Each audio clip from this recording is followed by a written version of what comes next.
solve, write the solution set using interval notation. The absolute value of 2x minus 5 is less than or equal to 7, and the absolute value of x minus 2 is greater than or equal to 2. Before we start, notice the word and.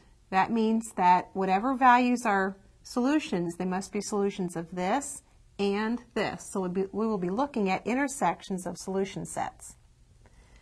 Let's start with this. When we have the absolute value of an expression less than or equal to a number, we can write that as negative 7 is less than or equal to 2x minus 5, and 2x minus 5 also must be less than or equal to positive 7. Adding 5 on both sides, we have negative 2 is less than or equal to 2x, and that is less than or equal to 12. And dividing everything by 2, we have negative 1 is less than or equal to x, which is less than or equal to 6. So the interval from negative 1 to 6 is the solution set of this first inequality. Now let's look at the second inequality. In order for this to be true, this is actually going to translate to a disjunction. We have to have x minus 2 must be less than or equal to negative 2, or x minus 2 must be greater than or equal to 2. Well, here we would have x is less than or equal to 0, or x is greater than or equal to 4. So we actually have this, and this has an or in it. But let's just take one part at a time. First of all, let's graph the solution set of this. This is the interval from negative 1 to 6. So we will graph the interval from negative 1 to 6, and notice that it includes the negative 1 and the 6. So I'll just highlight that section on this number line.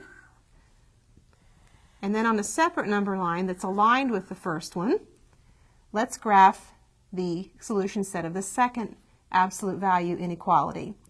We have that x must be less than or equal to 0 or greater than or equal to 4.